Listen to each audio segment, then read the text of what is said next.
लोकमान्य टिळकांची आज 103वी पुण्यतिथी आहे. देशाला अनेक महानायक देण्याच्या महाराष्ट्राच्या भूमीला मी कोटी कोटी वंदन करते.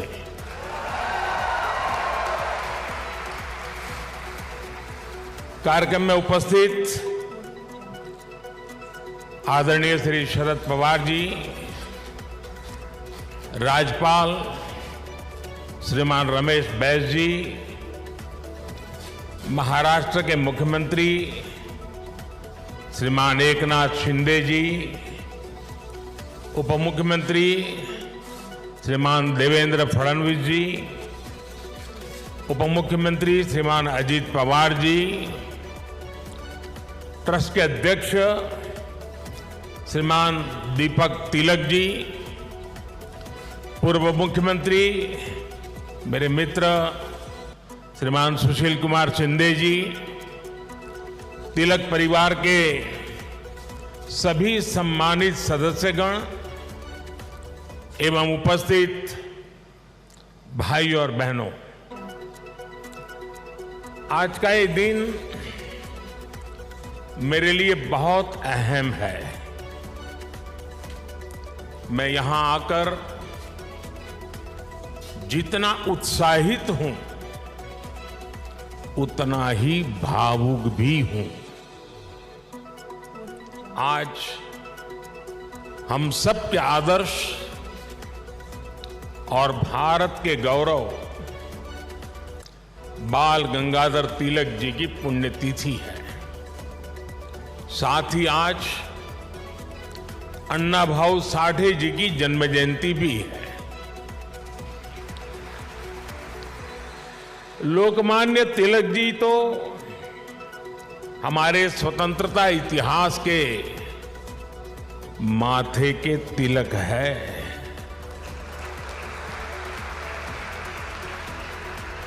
साथ ही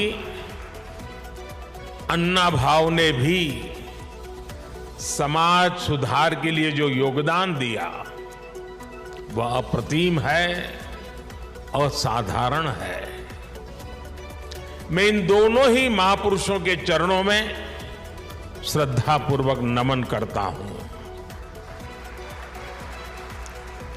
आज या महत्वाचा दिवशी मला पुण्याच्या या पावन भूमीवर महाराष्ट्राच्या धर्तीवर येण्याची संधी मिळाली हे माझे भाग्य आहे.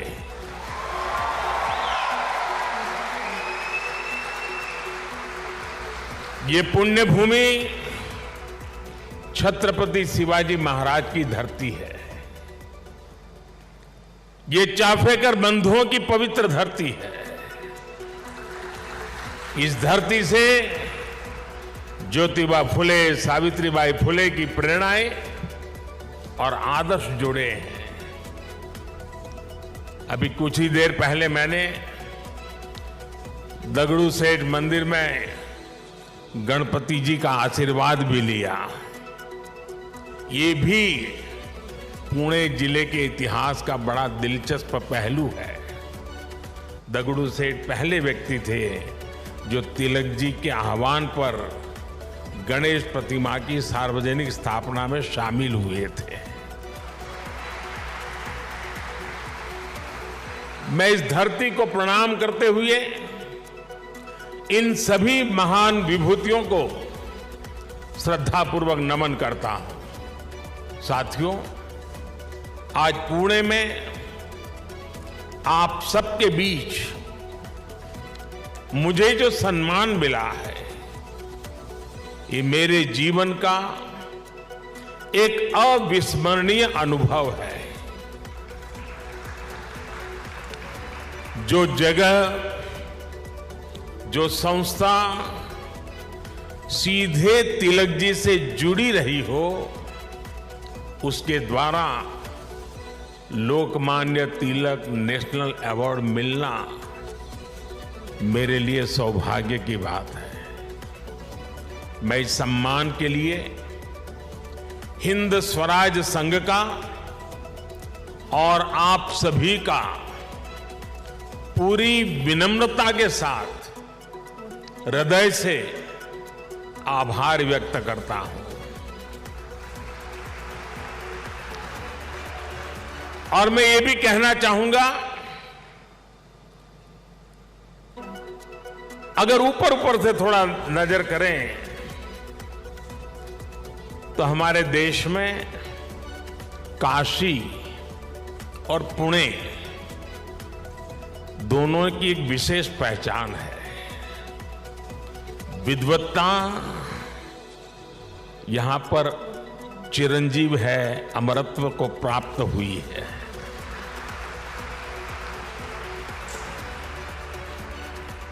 और जो पुणे नगरी विद्वत्ता की दूसरी पहचान हो, उस भूमि पे सम्मानित होना जीवन का इससे बड़ा कोई गर्व और संतोष की अनुभूति देने वाली घटना नहीं हो सकती है। लेकिन साथियों, जब कोई अवार्ड मिलता है तो उसके साथ ही हमारी जिम्मेदारी भी बढ़ जाती है। आज जब उस अवार्ड से तिलक जी का नाम जुड़ा हुआ हो तो दायित्व बोध और भी कई गुना बढ़ जाता है। मैं लोकमान्य तिलक नेशनल अवार्ड को 140 करोड़ देशवासियों के चरणों में समर्पित करता हूं।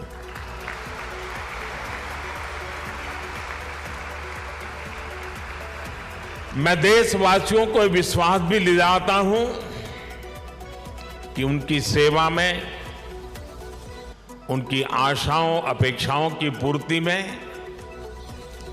कोई कोर कसर बाकी नहीं छोड़ूंगा। जिनके नाम में गंगाधर हो, उनके नाम पर मिले इस अवार्ड के साथ जो धनराशि मुझे दी गई है वो भी गंगा जी को समर्पित कर रहा हूं। मैंने पुरस्कार राशि नमामि गंगे परियोजना के लिए दान देने का निर्णय लिया है। साथियों, भारत की आजादी में लोकमान्य तिलक की भूमिका को, उनके योगदान को कुछ घटनाओं और शब्दों में नहीं समेटा जा सकता है। तिलक जी के समय और उनके बाद की स्वतंत्रता संग्राम से जुड़ी जो भी घटनाएं और आंदोलन हुए, उस दौर में जो भी क्रांतिकारी और नेता हुए, तिलक जी की छाप सब पर थी, हर जगह थी। इसलिए खुद अंग्रेजों को भी तिलक जी को the father of the Indian unrest कहना पड़ा था। तिलक जी ने भारत के स्वतंत्रता आंदोलन की पूरी दिशा ही बदल दी थी। जब अंग्रेज कहते थे कि भारतवासी देश चलाने के लायक नहीं है, तब लोकमान्य तिलक ने कहा कि स्वराज्य हमारा जन्मसिद्ध अधिकार है। अंग्रेजों ने धारणा बनाई थी कि भारत की आस्था, संस्कृति, मान्यताएं, ये सब पिछड़ेपन का प्रतीक है। लेकिन तिलक जी ने इसे भी गलत साबित किया। इसलिए भारत के जनमानस ने न केवल खुद आगे आकर तिलक जी को लोकमान्यता दी, बल्कि लोकमान्य का खिताब भी दिया। और जैसा अभी दीपक जी ने बताया, स्वयं महात्मा गांधी ने उन्हें आधुनिक भारत का निर्माता भी कहा। हम कल्पना कर सकते हैं कि तिलक जी का चिंतन कितना व्यापक रहा होगा, उनका विजन कितना दूरदर्शी रहा होगा। साथियों, एक महान नेता वो होता है जो एक बड़े लक्ष्य के लिए न केवल खुद को समर्पित करता है, बल्कि उस लक्ष्य की प्राप्ति के लिए संस्थाएं और व्यवस्थाएं भी तैयार करता है। इसके लिए हमें सबको साथ लेकर आगे बढ़ना होता है, सबके विश्वास को आगे बढ़ाना होता है। लोकमान्य तिलक के जीवन में हमें ये सारी खूबियां दिखती हैं। उन्होंने अंग्रेजों ने जब उन्हें जेल में डाला, उन पर अत्याचार हुए, उन्होंने आजादी के लिए त्याग और बलिदान की पराकाष्ठा की, लेकिन साथ ही उन्होंने टीम स्पिरिट के, सहभाग और सहयोग के अनुकरणीय उदाहरण भी पेश किए। लाला लाजपत राय और बिपिन चंद्र पाल के साथ उनका विश्वास, उनकी आत्मीयता भारतीय स्वतंत्रता संग्राम का स्वर्णिम अध्याय है। आज भी जब बात होती है तो लाल बाल पाल के तीनों नाम एक त्रिशक्ति के रूप में याद किए जाते हैं। तिलक जी ने उस समय आजादी की आवाज को बुलंद करने के लिए पत्रकारिता और अखबार की अहमियत को भी समझा। अंग्रेजी में तिलक जी ने, जैसा शरद राव ने कहा, द मराठा साप्ताहिक शुरू किया। मराठी में गोपाल गणेश अगरकर और विष्णु शास्त्री चिपलुंकर जी के साथ मिलकर उन्होंने केसरी अखबार शुरू किया। 140 से भी ज्यादा समय से केसरी अनवरत आज भी महाराष्ट्र में छपता है, लोगों के बीच पढ़ा जाता है। ये इस बात का सबूत है कि तिलक जी ने कितनी मजबूत नींव पर संस्थाओं का निर्माण किया था। साथियों, संस्थाओं की तरह लोकमान्य तिलक ने परंपराओं को भी पोषित किया। उन्होंने समाज को जोड़ने के लिए सार्वजनिक गणपति महोत्सव की नींव डाली। उन्होंने छत्रपति शिवाजी महाराज के साहस और आदर्शों की ऊर्जा से समाज को भरने के लिए शिव जयंती का आयोजन शुरू किया। ये आयोजन भारत को सांस्कृतिक सूत्र में पिरोने के अभियान भी थे और इनमें पूर्ण स्वराज की संपूर्ण संकल्पना भी थी। यही भारत की समाज व्यवस्था की खासियत रही है। भारत ने हमेशा ऐसे नेतृत्व को जन्म दिया है जिसने आजादी जैसे बड़े लक्ष्यों के लिए भी संघर्ष किया और सामाजिक बुराइयों के खिलाफ नई दिशा भी दिखाई। आज की युवा पीढ़ी के लिए यह बहुत बड़ी सीख है। भाइयों और बहनों, लोकमान्य तिलक इस बात को भी जानते थे कि आजादी का आंदोलन हो या राष्ट्र निर्माण का मिशन, भविष्य की जिम्मेदारी हमेशा युवाओं के कंधों पर होती है। वो भारत के भविष्य के लिए शिक्षित और सक्षम युवाओं का निर्माण चाहते थे। लोकमान्य में युवाओं की प्रतिभा पहचानने की जो दिव्य दृष्टि थी, इसका एक उदाहरण हमें वीर सावरकर से जुड़े घटनाक्रम में मिलता है।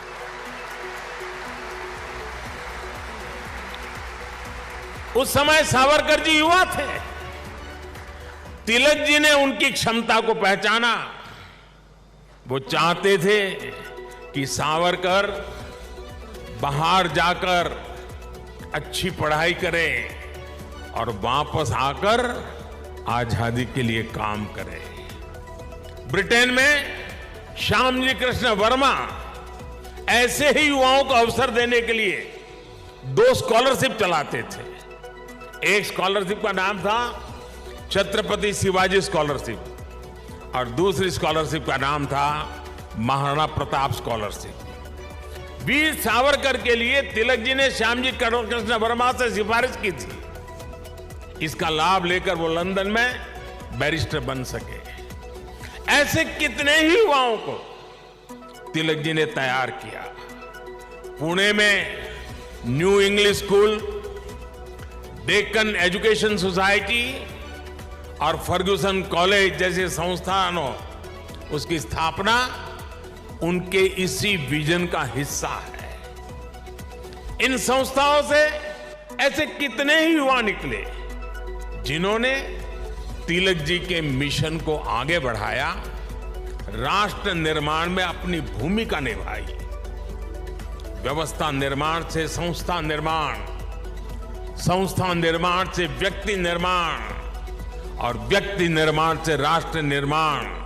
ये विजन राष्ट्र के भविष्य के लिए रोड मैप की तरह होता है।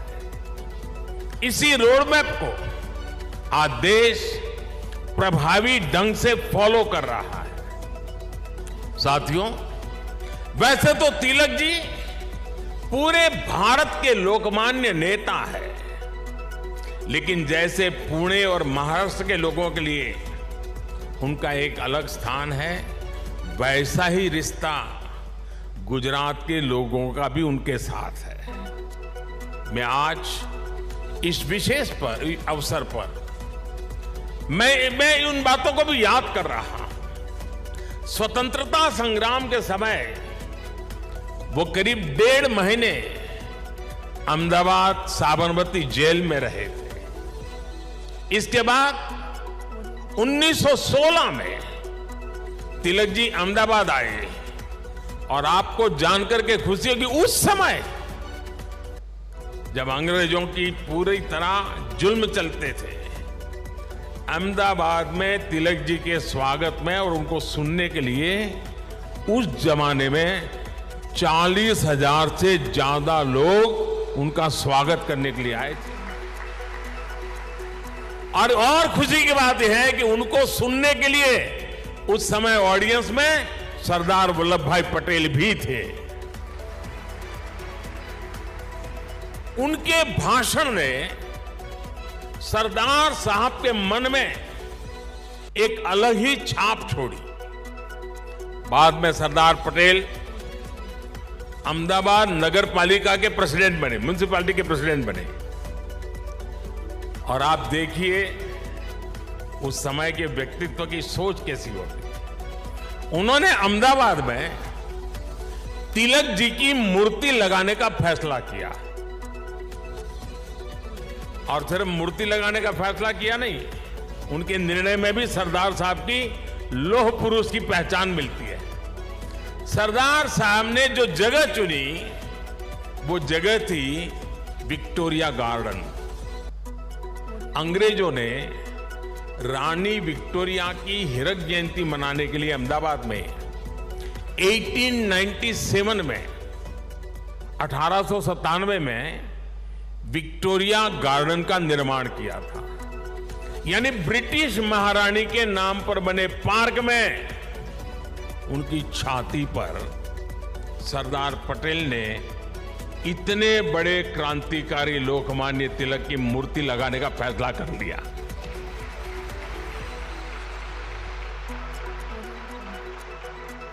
और उस समय सरदार साहब पर इसके खिलाफ कितना ही दबाव पड़ा, उन्हें रोकने की कोशिश हुई, लेकिन सरदार तो सरदार थे। सरदार ने कह दिया वो अपना पद छोड़ देना पसंद करेंगे, लेकिन मूर्ति तो वहीं पर लगेगी। और वो मूर्ति बनी और 1929 में उसका लोकार्पण महात्मा गांधी ने किया। अहमदाबाद में रहते हुए मुझे कितनी ही बार उस पवित्र स्थान पर जाने का मौका मिला है और तिलक जी की प्रतिमा के सामने सर झुकाने का अवसर मिला है। वो एक अद्भुत मूर्ति है जिसमें तिलक जी विश्राम मुद्रा में बैठे हुए हैं। ऐसा लगता है जैसे वो स्वतंत्र भारत के उज्जवल भविष्य की ओर देख रहे हैं। आप कल्पना करिए, गुलामी के दौर में भी सरदार साहब ने अपने देश के सपूत के सम्मान में पूरी अंग्रेजी हुकूमत को चुनौती दे दी थी। और आज की स्थिति देखिए, अगर आज हम किसी एक सड़क का नाम भी किसी विदेशी आक्रांता की जगह कर बदलकर भारतीय विभूति पर रखते हैं तो कुछ लोग उस पर हल्ला मचाने लग जाते हैं।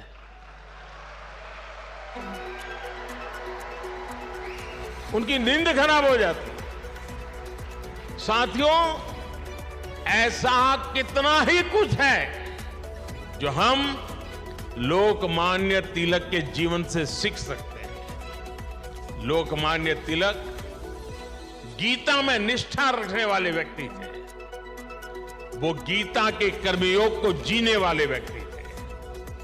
अंग्रेजों ने उन्हें रोकने के लिए उन्हें भारत के दूर पूरब में मांडले की जेल में डाल दिया, लेकिन वहां भी तिलक जी ने गीता का अपना अध्ययन जारी रखा। उन्होंने देश को हर चुनौती से पार पाने के लिए गीता रहस्य के जरिए कर्मयोग की सहज समझ दी, कर्म की ताकत से परिचित करवाया। साथियों, बाल गंगाधर तिलक जी के व्यक्तित्व के एक और पहलू की तरफ मैं आज देश के युवा पीढ़ी का ध्यान आकर्षित करना चाहता हूं। तिलक जी की एक बड़ी विशेषता थी कि वो लोगों को खुद पर विश्वास करने के बड़े आग्रही थे और करना सिखाते थे। वो उन्हें आत्मविश्वास से भर देते थे। पिछली शताब्दी में जब लोगों के मन में ये बात बैठ गई थी कि भारत गुलामी की बेड़ियां नहीं तोड़ सकता, तिलक जी ने लोगों को आजादी का विश्वास दिया।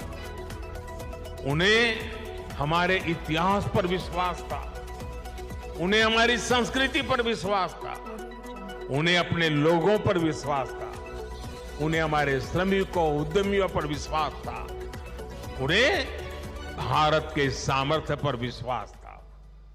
भारत की बात आते ही कहा जाता था यहां के लोग ऐसे ही हैं, हमारा कुछ नहीं हो सकता। लेकिन तिलक जी ने हीन भावना के इस मिथक को तोड़ने का प्रयास किया, देश को उसके सामर्थ्य का विश्वास दिलाया। साथियों, अविश्वास के वातावरण में देश का विकास संभव नहीं होता। कल मैं देख रहा था, पुणे के ही एक सज्जन श्रीमान मनोज पोचाट जी ने मुझे ट्वीट किया है। उन्होंने मुझे 10 साल पहले की मेरी पुणे यात्रा को याद दिलाया है। उस समय जिस फर्गुसन कॉलेज की तिलक जी ने स्थापना की थी, उसमें मैंने तब के भारत में ट्रस्ट डेफिसिट की बात की थी। अब मनोज जी ने मुझे आग्रह किया है कि मैं ट्रस्ट डेफिसिट से ट्रस्ट सरप्लस तक की देश की यात्रा के बारे में बात करूं। मैं मनोज जी का आभार व्यक्त करूंगा कि उन्होंने इस अहम विषय को उठाया है। भाइयों और बहनों, आज भारत में ट्रस्ट सरप्लस पॉलिसी में भी दिखाई देता है और देशवासियों के परिश्रम में भी झलकता है। बीते 9 वर्षों में भारत के लोगों ने बड़े बड़े बदलावों की नींव रखी, बड़े बड़े परिवर्तन करके दिखाए। आखिर कैसे भारत दुनिया की 5वीं सबसे बड़ी अर्थव्यवस्था बन गया? ये भारत के लोग ही हैं जिन्होंने ये करके दिखाया। आज देश हर क्षेत्र में अपने आप पर भरोसा कर रहा है और अपने नागरिकों पर भी भरोसा कर रहा है।